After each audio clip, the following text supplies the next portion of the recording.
Hello बच्चों, कैसे हो। उम्मीद करता हूं सब अच्छे होंगे, स्वस्थ होंगे, प्रसन्नचित्त होंगे और सवालों में व्यस्त भी होंगे।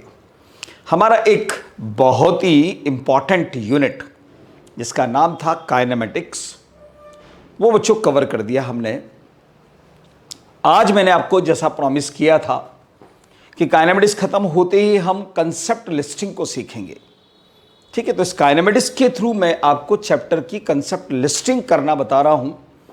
कैसे आपको करना है, जब पूरा चैप्टर आपका कवर हो जाए, जब आपने पूरा थ्योरेटिकल कंसेप्ट सीख लिया, उससे रिलेटेड न्यूमेरिकल की प्रैक्टिस कर ली है, ठीक है, जिन जिन चैप्टर्स की आप कर चुके हैं पहले, अब आप आसानी से उन चैप्टर की कंसेप्ट की लिस्टिंग कर लीजिए। एक मैंने आपको वेटेज चार्ट दिया था बच्चों। अगर वेटेज चार्ट किसी के पास नहीं है तो आप मुझे YouTube पर जब भी ये वीडियो आपके सामने आएगा मैसेज डाल दीजिएगा कि सर वेटेज चार्ट भी यहाँ पर शेयर कर दिया जाए, तो मैं उसको शेयर कर दूंगा। ठीक है, या टेलीग्राम ग्रुप पर डाल दूंगा उस वेटेज चार्ट को। ठीक है, तो वहाँ से आप ये देख सकते हैं कि कौन कौन से चैप्टर्स इंपॉर्टेंट है हमारे लिए, कौन कौन सी यूनिट हमारे लिए इंपॉर्टेंट है। उसके अकॉर्डिंग फिजिक्स, केमिस्ट्री, बायो तीनों का मैंने वेटेज चार्ट दिया था। पर फिर भी अगर कोई प्रॉब्लम हो तो आप मुझे बताइएगा। तो आपको सिर्फ इतना सा करना है कि आपको ये देखना है कि किस साल में कितने सवाल किस यूनिट से पूछे गए हैं। तो maximum number of questions last में दिए हुए आपको किस यूनिट से आए हैं वो आपको साफ साफ दिखाई दे जाएगा। जैसे कि मैं आपको फिजिक्स के अकॉर्डिंग बात करूं अगर, तो सबसे ज़्यादा सवाल पूछे गए बच्चों, सबसे पहली यूनिट आपको मिलेगी जो कि इस वेटेज चार्ट में नीचे होगा, मॉडर्न फिजिक्स। ठीक है, जो 12th की यूनिट है अपने पास में। फिर उसके बाद में सेमीकंडक्टर वाली यूनिट, फिर उसके बाद आप आओगे करंट इलेक्ट्रिसिटी वाली यूनिट, फिर उसके बाद देखोगे तो काइनेमेटिक्स वाली यूनिट आ जाएगी। तो ऐसे आपको टॉप ऑर्डर से चलना है। आपको टॉप ऑर्डर से मतलब जिसमें सबसे ज़्यादा सवाल पूछे गए हैं वो सबसे पहले, और जिसमें सबसे कम सवाल बने हैं वो सबसे लास्ट में। ऐसे आप उस वेटेज चार्ट को बना लीजिए और एक एक यूनिट को करते जाइए और उसकी कंसेप्ट की लिस्टिंग करते जाइए। कैसे बनती है कंसेप्ट लिस्टिंग, चलिए मैं आपको समझा देता हूं। ये मेरे पास एक बुक जिसके अंदर 11 साल के पेपर के सवाल है काइनेमेटिक्स के। ठीक है, कौन से साल में कितने सवाल पूछे गए ये भी साथ साथ अपने पास में चलेगा। मैं आपको बता रहा हूं 2006 से बच्चों। ठीक है, 2006 से। इस बोर्ड के हम दो हिस्से कर देते हैं बच्चों, एक तरफ सवाल करेंगे और एक तरफ कंसेप्ट लिखेंगे। यहां पर कॉन्सेप्ट चलेगा और यहां पर क्वेश्चंस चलेंगे बच्चों अपने पास। ठीक है, अब जरा समझिएगा ध्यान से। सबसे पहले मैं 2006 के सवाल से शुरुआत कर रहा हूं। बस आपको यही करना, PYQ उठाइए यानी प्रीवियस ईयर क्वेश्चंस, उससे आपका लगभग 70 से 75% ये गारंटी हो जाती है कि यार कंसेप्ट ये है और इनमें से ही सवाल आने हैं। कंसेप्ट ये है और इनमें से ही सवाल आने हैं, ये भी बता देता हूं। बस थोड़ा बहुत उल्टा फुल्टा इधर उधर, फिर किस्मत ही बहुत ही खराब हो तो बात अलग है। ठीक है, पर बाकी क्वेश्चन आप पिछला ट्रेंड देख लीजिए, इस ट्रेंड से ही आपको समझ में आ जाएगा कि यार सवाल की लेवल कैसा रहता है। चलिए बच्चों देखें, पहला सवाल क्या है।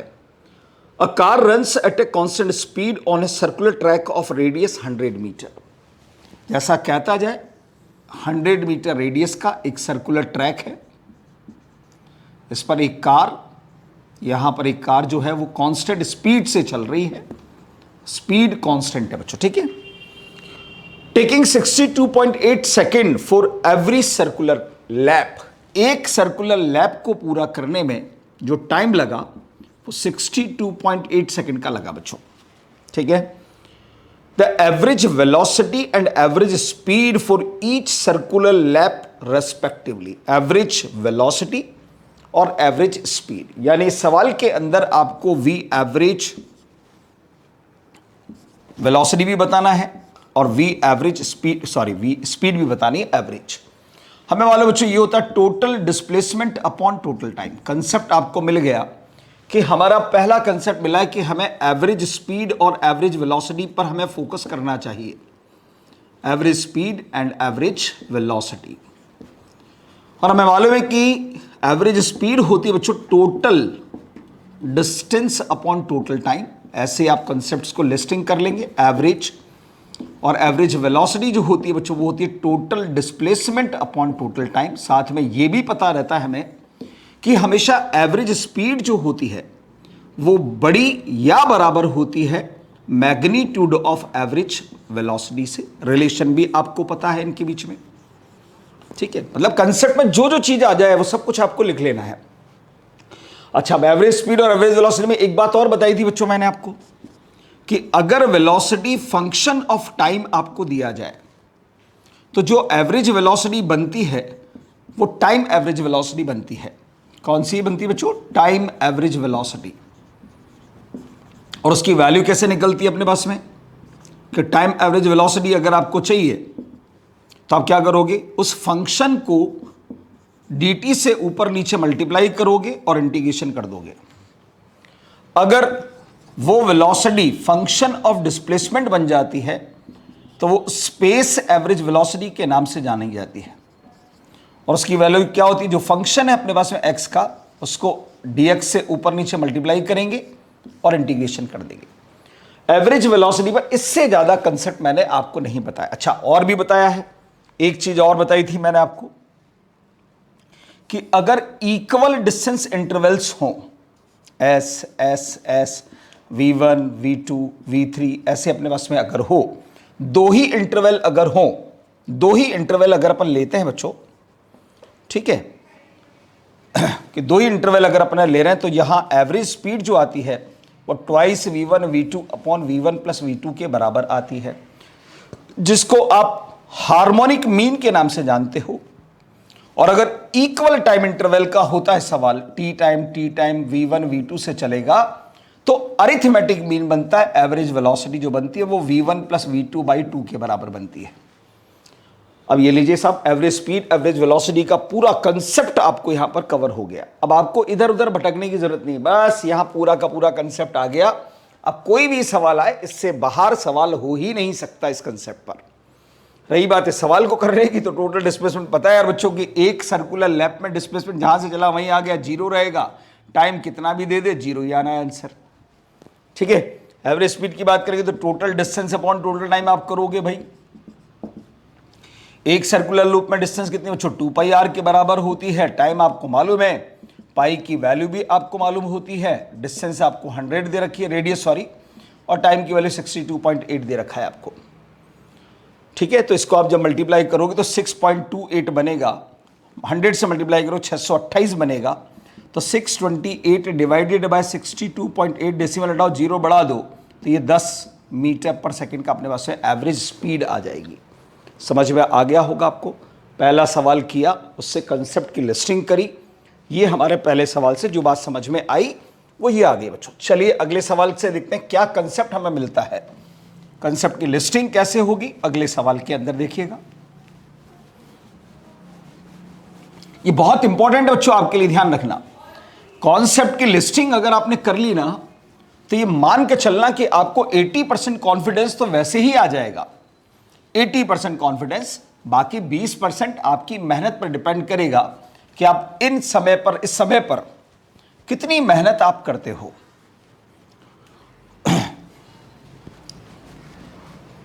चलिए अगले सवाल को देखेंगे बच्चों।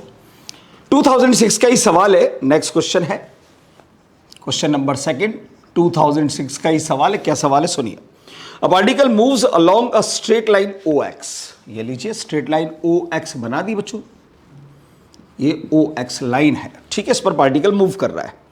At a time t the distance x of the particle from O is given bye, किसी टाइम t पर, मान लीजिए यहां से लेकर यहां तक टाइम t दे रखा है आपको, और यहां पर जो x दिया हुआ है वो आपको दिया हुआ है 40 plus 12t minus T square के बराबर, ठीक है।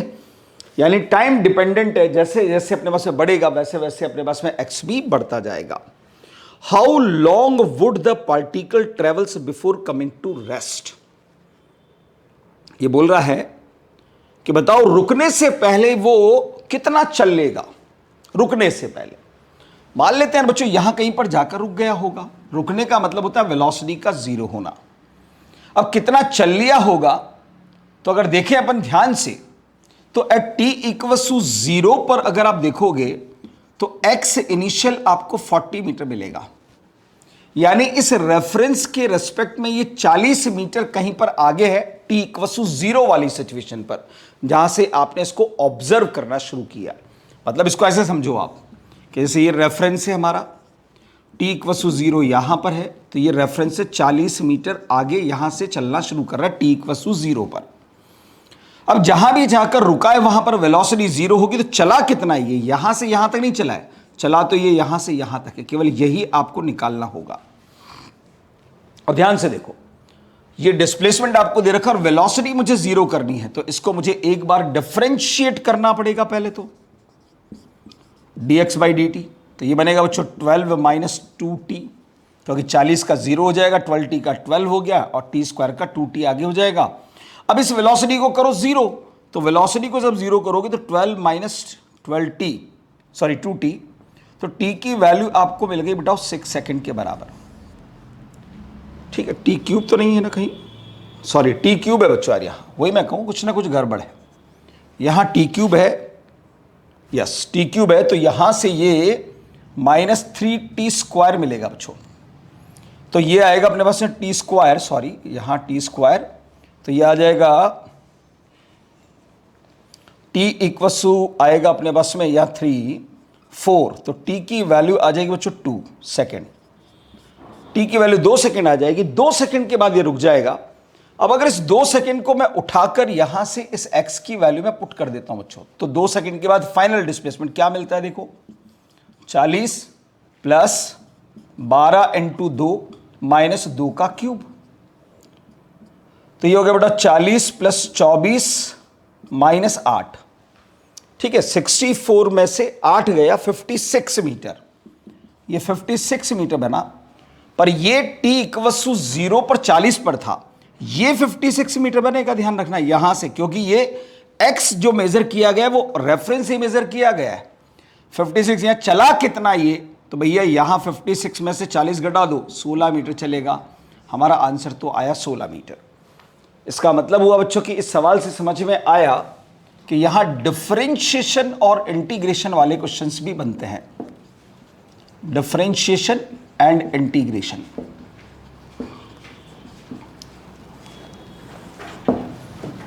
डिफरेंशिएशन और इंटीग्रेशन हमें मालूम है कि अगर डिस्प्लेसमेंट होता है बच्चों, तो उसको एक बार डिफरेंशिएट करने पर वेलोसिटी मिलती है, अगेन डिफरेंशिएट करने पर एक्सेलेरेशन मिलता है, और एक्सेलेरेशन को अगर इंटीग्रेट कर दोगे तो वेलोसिटी, और वेलोसिटी को इंटीग्रेट कर दोगे तो डिस्प्लेसमेंट। यानी यहां पर आपको करना होता है डिफरेंशिएशन, डिफरेंशिएशन, यहां इंटीग्रेशन, यहां भी इंटीग्रेशन।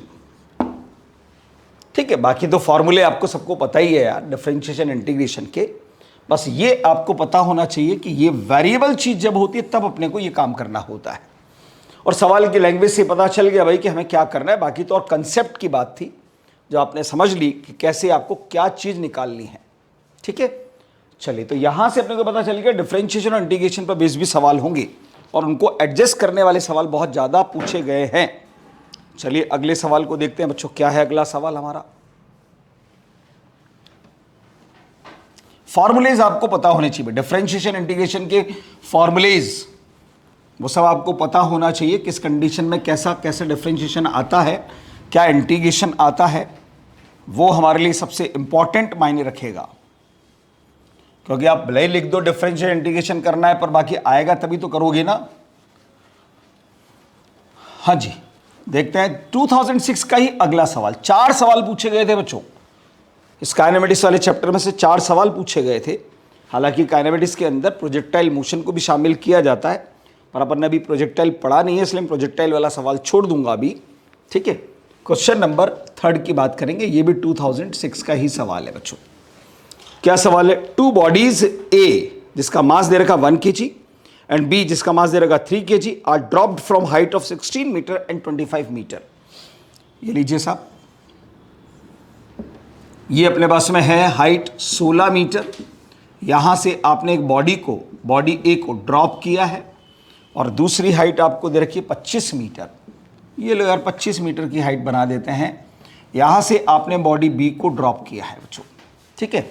बॉडी ए का मास 1 kg है, बॉडी बी का मास 3 kg है। The ratio of the time taken by them to reach the ground is, ground तक पहुंचने का टाइम कितना लगेगा ये हमें यहाँ पर पता करना है। तो मालूम यार बच्चों ड्रॉप्ड बॉडी है, तो इसके लिए सीधा सीधा S = हाफ AT² इक्वेशन लगेगी।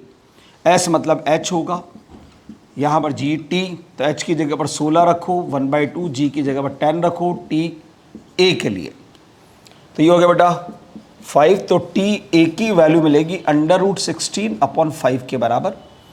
सिमिलरली यहाँ पर H बराबर हाफ GT², यहाँ पर भी अप्लाई करोगे, 25 = हाफ, G की जगह 10, यहाँ TB कर दीजिए, ये 5 से कट जाएगा, तो TB की वैल्यू आ जाएगी √5 के बराबर। जब आप इसको सॉल्व करेंगे बच्चों, T और TB का रेशो पूछा गया है, हाँ जी, TA/TB जब आप करोगे तो ध्यान से देखो, TA की वैल्यू √16/5 और ये √5, TB की वैल्यू ये बन गया बच्चों अपने पास √25, यानी √16/25 यानी 4/5। तो हमारा आंसर जाएगा 4th नंबर पर, ऑप्शन दिया हुआ है। पर इससे कंसेप्ट क्या समझ में आया बच्चों? कंसेप्ट मोशन अंडर ग्रेविटी है। मोशन अंडर ग्रेविटी हमें मालूम है कि इसके अंदर सबसे इंपॉर्टेंट होता है साइन कन्वेंशन, और साइन कन्वेंशन के लिए मैंने आपको बता रखा है always taking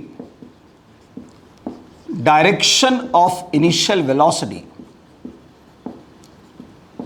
is positive. Initial velocity की डायरेक्शन को पॉजिटिव लेना है और उसके अगेंस्ट जो भी हो वो नेगेटिव लेना है, ठीक है। दूसरी बात आपको बताइए यहां पर कि मोशन अंडर ग्रेविटी मींस क्या होता है। Motion under gravity means motion under the effect of g. U क्या होगा? मे और मे नॉट बी जीरो। ध्यान रखना, टावर के टॉप से ड्रॉप करोगे तो जीरो होगा, पर अगर बलून उड़ते हुए बलून से ड्रॉप करोगे तो बलून की जो वेलोसिटी होगी वही इनिशियल वेलोसिटी हो जाएगी। तीसरी चीज बताई थी बच्चों यहां पर आपको मैंने, ड्रॉप या रिलीज का मतलब होता है, ड्रॉप्ड या रिलीज का मतलब there is no velocity provided to body by us, ठीक है। और कंसेप्ट के नाम पर आपको मिला यहां पर मोशन अंडर ग्रेविटी के अंदर लगनी इक्वेशन ऑफ मोशन ही है, ये बात हमें पता है, क्योंकि जी यहां का कांस्टेंट हमें लेना है। जी कांस्टेंट है बच्चों, तो इक्वेशन ऑफ मोशन आपको लगानी है V = U प्लस एक ही जगह पर आपको लेना है प्लस माइनस कुछ भी हो सकता है, depends on direction of U, ठीक है। U की डायरेक्शन पर डिपेंड करेगा। U अगर पॉजिटिव है ऊपर की तरफ अगर मान लो हो तो G नीचे की तरफ लगेगा, नेगेटिव लगेगा बच्चों, ठीक है। G के लिए साइन है, ध्यान रखना, ये G के लिए साइन है, प्लस माइनस कुछ भी हो सकता है वो। G तो वैसे हमेशा डाउनवर्ड डायरेक्शन के अंदर ही होगा, पर अगर U भी नीचे की तरफ ही होगा तो फिर G को भी पॉजिटिव लेना पड़ेगा ना, इसलिए मैंने प्लस माइनस दोनों लगा दिए हैं। S = UT plus minus half GT², G के साइन है, सब ध्यान रखना। S की जगह पर H होगा डिस्प्लेसमेंट, और third equation V² = U² plus 2, G की जगह प्लस माइनस 2G और S की जगह पर S, जो भी साइन होगा वो U की डायरेक्शन से डिसाइड होगा, ठीक है। ये इक्वेशन ऑफ मोशन आपको लगानी होगी। बस इतना ही कंसेप्ट इसके अंदर, बाकी और कोई कंसेप्ट है नहीं बच्चों, क्योंकि और तो सब केसेस पर डिपेंड करता है कि सवाल की लैंग्वेज कैसी है। चलिए देखते हैं अगले सवाल, अगले ईयर के पेपर में क्या पूछा गया। आप देखेंगे कि यार ज़्यादातर सवाल जो है ना वो 3 ही कंसेप्ट ऐसे मिलेंगे आपको जिन पर सवाल चार कंसेप्ट पूरे साल के पेपर को अगर आप एनालिसिस करोगे तो आपको ये समझ में आएगा कि काइनेमेटिक्स में से 4 टॉपिक में से ही ज़्यादातर सवाल बने। या तो डिफरेंशिएशन इंटीग्रेशन में से, या एवरेज स्पीड एवरेज वेलोसिटी पर बेस, या फिर मोशन अंडर ग्रेविटी पर बेस, या फिर रिलेटिव कंसेप्ट पर बेस। बस इन 4 पर बेस सवाल, या 5वां भी कह सकते हो इक्वेशन ऑफ मोशन। ठीक है, इक्वेशन ऑफ मोशन पर भी सवाल बनते हैं। देखो जरा अगला सवाल क्या पूछा बच्चों, 2007 की बात कर रहा हूं मैं। ठीक है, नेक्स्ट क्वेश्चन है 2007 का। क्या सवाल है देखें। A car moves from x to y with a uniform speed v u, x से वाई की तरफ। मान लो ये एक्स है, ये वाई है, कार यहां से इस डायरेक्शन में जा रही है, उसकी वेलोसिटी दे रखी है v u, and returns to the x with a uniform speed v d, और रिटर्न हो रही है वी डी से बच्चों। ठीक है, the average speed of the average speed for this round trip, पूरी राउंड ट्रिप के लिए क्या स्पीड होगी, मतलब यहां से चलेगी, यहां तक जाएगी, फिर वापस लौट कर आ जाएगी। तो यार बच्चों सिंपल सा कंसेप्ट है, x से y तक जाने में जो भी डिस्टेंस कवर करेगी, y से x तक आने में भी उतनी, यानी जाने की डिस्टेंस जितनी उतनी आने की। तो ये इक्वल डिस्टेंस इंटरवल हुआ ना, और इक्वल डिस्टेंस इंटरवल में स्पीड अलग अलग है, तो हार्मोनिक मीन आंसर बनता है। तो v एवरेज जो बनेगा वो ट्वाइस v1 की जगह पर vu, यहां पर vd, यहां पर vu प्लस vd आंसर। और ये कंसेप्ट मैं आपको बता चुका हूं अभी। ठीक है, एवरेज स्पीड एवरेज वेलोसिटी पर बेस। चलो अगला सवाल देखेंगे बच्चों। अब आप देखो कंसेप्ट अगर पकड़ लिया आपने तो सवाल तुरंत हो गया हमारे। इसमें मुश्किल से आपको 20 सेकंड लगेंगे बच्चों, मुश्किल से 20 सेकंड लगेंगे, 1 मिनट का सवाल ही नहीं है वो। और सवाल ऐसे ही आते हैं, इसलिए बहुत ध्यान से चीजों को सीखना है। कंसेप्ट लिस्टिंग इसलिए जरूरी है, वरना पूरे चैप्टर की थ्योरी पढ़ते रहो, बार बार पढ़ते रहो। थ्योरी कितनी बार पढ़ लो, आपको कभी भी कॉन्फिडेंस आएगा ही नहीं बच्चों। मैं तो इतने साल से पढ़ा रहा हूँ यार बच्चों, मुझे जब भी कोई चैप्टर पढ़ाना होता है ना, तो मुझे भी एक बार थ्योरी देखनी पड़ती है, आज भी। और मैं बिना होमवर्क किए हुए क्लास में नहीं जाता। ठीक है, आज भी मुझे थ्योरी देखकर आनी पड़ती है, क्योंकि थ्योरी को आप कितना भी लर्न कर लो भूल ही जाओगे, पर कंसेप्ट कभी भी नहीं भूला जाता। ठीक है, कंसेप्ट तो हमेशा आपको लर्न रहेगा, अगर उस पर अच्छी प्रैक्टिस कर रखी है तो। चलो अगला सवाल देखेंगे बच्चों। नेक्स्ट क्वेश्चन है हमारे पास 2007 का। ये सवाल मैंने आपको क्लास में भी करवाया था बच्चों। A particle moving along x axis has an acceleration f at time t। Acceleration आपको दिया हुआ है बच्चों f equals to f not into 1 minus small t upon capital T, where f not and capital T are constant. f not और capital T जो है वो constant है बच्चों। ठीक है, the particle at t equals to 0 has zero velocity. साफ बोला है कि एट t इक्वल्स टू 0 पर वेलोसिटी जो है इनिशियल वो 0 है बच्चों। At the instant when f equals to 0 the particle velocity is, यानी आपको उस इंस्टेंट पर, at instant f equals to 0 find करना है वेलोसिटी को। जब एक्सेलरेशन 0 रहे तब आपको वेलोसिटी निकाल कर देनी है, कितना होगा। तो पहले ये तो देख लो एक्सेलरेशन 0 हो कहां रहा है, तो आप इस एक्सेलरेशन को 0 करो पहले यहां से। 0 equals to f not minus f not capital T into t, bracket खोल दिया मैंने। इसको इधर लाओगे तो f not equals to f not capital T into t, f not से एफ नॉट मरेगा, टी की वैल्यू कैपिटल T, यानी कैपिटल T पर v निकाल कर देना है। साफ दिख रहा है बच्चों, एक्सेलरेशन देकर वेलोसिटी पूछ रहा है। तो अब ये भी आपको बताया था, डिस्प्लेसमेंट से वेलोसिटी, वेलोसिटी से एक्सेलरेशन, एक्सेलरेशन से वेलोसिटी, वेलोसिटी से डिस्प्लेसमेंट, तो इंटीग्रेशन आपको करना पड़ता है। तो एक्सेलरेशन का रिलेशन टाइम डिपेंडेंट है, तो इस एक्सेलरेशन को आप लिख सकते हो dv अपॉन dt। ब्रैकेट को खोल दीजिएगा और dt को इधर ले जाइए, F not D T minus f not capital T dt, integrate on both side with proper limit. 0 से कैपिटल T, 0 से कैपिटल T, 0 से कैपिटल T तक जाना है। ठीक है, इनिशियल वेलोसिटी 0 है, फाइनल वेलोसिटी v निकालना है। इंटीग्रेशन कीजिए, आंसर तैयार है। यानी सवाल पता चल गया, इंटीग्रेशन पर भी सवाल होगा भाई। ठीक है, अगला सवाल।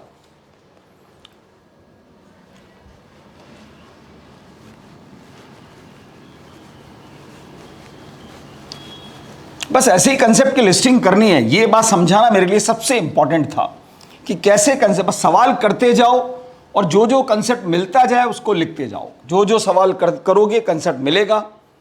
क्योंकि अब इंटीग्रेशन करना, फॉर्मूला आपको पता होना चाहिए, इंटीग्रेशन मेथड पता होना चाहिए, तो आप आराम से कर लोगे सवाल।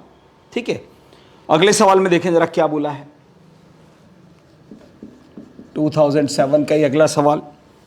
अब देखो एक ही साल में दो सवाल पूछ लिए गए बच्चों, एक ही वैरायटी के। The position x of a particle with respect to time t along x axis is given by. x की वैल्यू आपको दे रखी है बच्चों 9t square minus T cube. ठीक है, where x is in metre and t is in second. What will be the position of this particle, position पूछ रहा है, when it achieves maximum speed. आपको x से निकालना है, वो भी कब निकालना है, when particle achieve maximum speed. जब उसने मैक्सिमम स्पीड को अचीव किया तब आपको x निकाल कर देना है। तो यार x मेरे पास में क्या स्पीड हमारे पास है, नहीं है, तो पहले इसको स्पीड लाने के लिए क्या करना पड़ेगा भाई, डिफरेंशिएट करना पड़ेगा, क्योंकि ये वेरिएबल चीज है। ठीक है, तो जरा x की वैल्यू आपको दे रखिए 9t square minus T cube. तो यहां से आप v निकाल लो पहले dx बाई dt करके। तो यह आया बच्चों 18t माइनस 3t स्क्वायर। अब ये स्पीड तो आ गई आपके पास, पर ये मैक्सिमम इस बात की गारंटी नहीं है। तो एक और कंसेप्ट मिला कि डिफरेंशिएशन तो है, पर मैक्सिमम या मिनिमम करना हो तो आपको अप्लाई करनी पड़ती है कंडीशन। कंसेप्ट मिला बच्चों in differentiation, maxima and minima condition. ठीक है, क्या होता है, जिस भी फिजिकल क्वांटिटी को, any physical quantity becomes maximum और मिनिमम, तो क्या करना होगा, उस फिजिकल, वो फिजिकल क्वांटिटी अपन मान लेते हैं, कोई भी z मान लेता हूं, तो z को आपको डिफरेंशिएट करना है, जो भी जिस पर वो डिपेंड कर रही होगी। ठीक है, z किसी न किसी का फंक्शन होगी, बस उसी के रेस्पेक्ट में उसको डिफरेंशिएट करना होता है। ठीक है, जो भी क्वांटिटी है और उसको जीरो के बराबर करो, चाहे मैक्सिमम बनाना हो मिनिमम बनाना हो। जैसे कि ये वेलोसिटी को मुझे मैक्सिमम बनाना, टाइम डिपेंडेंट है, टाइम पर डिपेंड कर रही है, तो इसको बस dv अपॉन dt करो और जीरो के बराबर कर दो। तो इसको एक बार और डिफरेंशिएट करो, 18t को करोगे तो 18 माइनस 6t बराबर जीरो, तो t की वैल्यू आ जाएगी 3 सेकेंड। 3 सेकेंड पर स्पीड मैक्सिमम हो जाएगी। कितनी हो जाएगी वो अगर देखना है तो आप t की वैल्यू को उठाकर यहां रख दीजिए, पर हमें v नहीं निकालना है यार, हमें तो x निकालना है। तो इस t की वैल्यू को आप उठाइए और सीधा यहां रख दीजिए। तो देयरफॉर x की वैल्यू आ जाएगी 9, 3 का स्क्वायर माइनस 3 का क्यूब। ठीक है, तो ये होगा 9, 9 9 जा 81 और ये होगा 3 3 जा 9, 9 3 जा 27। आई थिंक ये आंसर जाएगा आपका 54 मीटर, 11 7 4, यस 54 मीटर। जब स्पीड मैक्सिमम होगी तब अपने पास में पोजीशन जो बनेगी वो 54 मीटर बनेगी, जहां से भी आपने ये x कैलकुलेट किया है वहां पर। ठीक है, ये सवाल पूछा गया बच्चों। इसके बाद देखो अगले सवाल में क्या पूछा गया। अगले सवाल से यहां से कंसेप्ट मिला मैक्सिमा मिनिमा का। ठीक है, कि आपको सवाल में ही लिख कर दिया उसने कि जब स्पीड मैक्सिमम हो जाएगी तब पोजीशन बताइए। तो भाई स्पीड तो निकाल ली, पर वो मैक्सिमम है कि नहीं है इस बात की गारंटी कैसे दूं। तो गारंटी मैक्सिमा की कंडीशन लगाकर देनी पड़ेगी आपको। ठीक है, तो आपने मैक्सिमा की कंडीशन अप्लाई कर दी, उससे पता चल गया कि भाई 3 सेकंड पर स्पीड मैक्सिमम हो जाएगी, और 3 सेकंड को उठाकर आपने x की वैल्यू पुट कर दिया, आपको आंसर मिल गया। ठीक है, चलिए देखिए अगले सवाल को, वो क्या कंसेप्ट देता है। ऐसे ही कंसेप्ट पकड़ने पड़ेंगे बच्चों आपको, तभी जाकर चीजें समझ में आएंगी। ध्यान रखना, टाइम जरूर लग जाएगा, पर एक बार अगर आपने मेहनत कर ली ना इस चीज पर, तो मैं गारंटी देता हूं आपका कॉन्फिडेंस जो है ना बहुत तगड़ा हो जाएगा बच्चों। 80% सवाल की तो गारंटी मैं देता हूं, अगर आपने उस वेटेज चार्ट के अकॉर्डिंग यूनिट आपने पकड़ ली कि कौन कौन सी यूनिट्स में है, और ऐसे एक एक सवाल को पकड़कर उस पर जितने भी कंसेप्ट, जिस कंसेप्ट का सवाल उसमें जो जो कंसेप्ट आपने पढ़ा है वो सब लिखना है आपको। बस वही एग्जाम से पहले आपको देखकर जाना है, बस एक बार जरूरत है। बस देखो अगला सवाल, the distance travelled by a particle starting from rest and moving with an acceleration. Particle rest से स्टार्ट हुआ है, moving with acceleration, constant acceleration की वैल्यू आपको दे रखी है 4/3 मीटर पर second square in the third second is. Distance निकालनी थर्ड सेकेंड में, यानी आपको एस कैलकुलेट करना इन थर्ड सेकेंड। तो भैया इक्वेशन ऑफ मोशन का सवाल है, सिंपल दिख रहा है क्योंकि एक्सेलरेशन कांस्टेंट दे रखा है। तो अपने को कंसेप्ट मिल गया कि इक्वेशन जब भी एक्सेलरेशन कांस्टेंट होगा, equations of motion are applicable, motion are applicable. और वो 6 इक्वेशंस थी। पहली थी v equal to u plus a t, दूसरी थी s equal to u t plus half a t square, तीसरी थी v square equal to u square plus twice a s. ये स्टैंडर्ड यूनिट इक्वेशंस थी। बाकी फिर चौथी थी एस nth वाली जो इस सवाल में लगने वाली है, u plus a by 2 into 2n-1। पांचवी थी बच्चों s equal to average velocity into time, और छठी थी s equal to v t minus half a t square. ये डिराइव्ड इक्वेशन के नाम से जानी गई थी और बताया था कि S U V A T 5 quantities का खेल है। इक्वेशन की आइडेंटिफिकेशन बताई थी कि पहली इक्वेशन में से एस गायब है, इसमें से वी गायब है, इसमें से टी गायब है, इसमें से ए गायब है, इसमें से यू गायब है। ठीक है, साथ में यह भी बताया था कि इन सब में से 4 क्वांटिटीज वेक्टर हैं, केवल टाइम स्केलर क्वांटिटी होती है। तो अगर डबल डायरेक्शन का सवाल आएगा तो आपको यही इक्वेशन वेक्टर फॉर्म में यूज करनी है। ये बात भी मैंने आपको नोट लगाकर लिख कर दी है। ठीक है, अब तो बचा ही गया बच्चों एस एन की इक्वेशन आपको लगानी है, u plus a by 2 into 2n-1। आपको थर्ड सेकंड के लिए निकालना है, u 0 दे रखा है, ए की जगह 4/3 है तो 4/6 कर दीजिएगा, 2 से मल्टीप्लाइड है क्योंकि 2 इंटू 3-1, तो ये आ गया 20/6 मीटर। खत्म। सॉरी, हाँ 10/3 दिया हुआ ना ऑप्शन, तो 10/3 भी लिख सकते हो आप इसको, आंसर। चलो अगला सवाल देखेंगे बच्चों, क्वेश्चन नंबर 9 मेरे पास में है, 2008 का सवाल है बच्चों।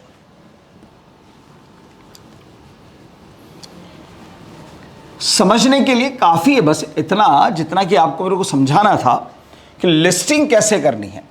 अब आपने देखा इक्वेशन ऑफ मोशन का सवाल है, तो मैंने सारी इक्वेशन ऑफ मोशन की बात डिटेल में बता दी आपको। यहां कितना सा टाइम लगा इसको, अब इसको देखते समय पर भी आपको आसानी से आइडेंटिफिकेशन भी मैंने लिख दिया, कौन कौन सी क्वांटिटीज का इस्तेमाल हो रहा है उसके अंदर वो भी बता दिया, कौन वेक्टर है कौन स्केलर है, डबल डायरेक्शन में अगर होगा तो क्या कंसेप्ट लगाना पड़ेगा, ये सब बातें मैंने आपको यहाँ छोटे से फॉर्म के अंदर कंसेप्ट को बता दिया। चलो 2009 का सवाल, 8 का सवाल क्या कहता है, particle moves in straight line with a constant acceleration. फिर आ गया कांस्टेंट एक्सेलरेशन, लीजिए साहब एक्सेलरेशन कांस्टेंट क्या दिया, it changes its velocity from 10 meter per second to 20 meter per second while passing through a distance of 135 meter in t second।